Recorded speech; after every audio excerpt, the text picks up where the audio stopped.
तर एक महत्त्वाची बातमी आपण पाहतोय। विमान अपघात प्रकरणामध्ये आता प्राथमिक अहवाल हा समोर आलेला आहे। विमान कोसळलं तेव्हा ते 2000 मीटरवर दृश्यमानता होती। 22 पानांचा हा प्राथमिक अहवाल आहे। युगेंद्र पवार सध्या आपल्यासोबत फोन लाईनवरनं जोडले गेलेले आहेत। त्यांची या संदर्भात प्रतिक्रिया घेणार आहोत। युगेंद्रजी, हा प्राथमिक अहवाल येणार याकडे आपलं लक्ष लागलेलं होतं, मात्र हा अहवाल आल्यानंतर आता अनेक प्रश्न उपस्थित होत आहेत। तुम्ही अहवाल वाचलाय का? तुमची काय पहिली प्रतिक्रिया आहे?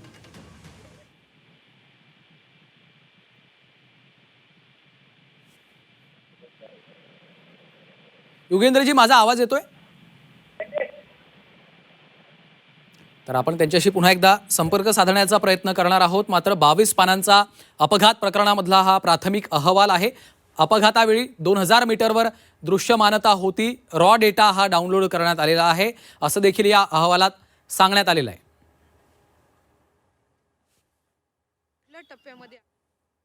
गुजरात मुंबई प्रवास केला होता, त्या अधिकाऱ्यांना आक्षेपार्ह असं काहीच वाटलं नाही, असं देखील यात रिपोर्टमध्ये दिसतं। यामध्ये देखील एक भूमिका अशी असली पाहिजे की याच्यामध्ये जर काही शंका असेल आणि याच्यामधले आमदार रोहित पवार साहेबांकडे काही पुरावे असतील तर त्यांनी DGCA कडे पाठवावे, त्यांनी शासनाकडे द्यावे।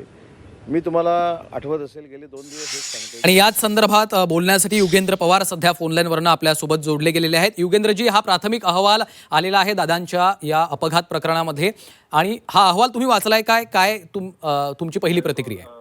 प्राथमिक अहवाल आहे, आत्ताच आलाय आणि 22 पानांचा आहे। अजून तो मी पूर्णपणे वाचलेला नाहीये, पण त्याचं स्वागत आहे, कारण आता आपण ह्याचीच वाट पाहत होतो आणि आता प्राथमिक अहवाल आलाय। जे त्यांचे इनिशियल फाइंडिंग्स आहेत ते तरी आपल्या समोर आलेत आणि ह्याचं स्वागत नक्की करू। पण यातले जे 2-3 महत्त्वाचे मुद्दे आहेत, अर्थात तो सविस्तर अहवाल तुम्ही वाचालच, मात्र पहिला जो महत्त्वाचा मुद्दा फ्लाइट डेटा रेकॉर्डरकडे आपलं लक्ष लागलेलं होतं, तोच खराब झालाय ओव्हरहिटिंगमुळे, असं सांगण्यात आलेलं आहे। असं दिसतंय, पण थोडं आपल्याला जरा डिटेलमध्ये जावं लागेल, कारण अमेरिकेत पण असे टेक्नॉलॉजी आहेत, कंपन्या आहेत की त्यांच्याकडे जर आपण हे पाठवलं, जरी ते डॅमेज झालं असेल तरी ते त्यातला डेटा रिकव्हर करू शकतात।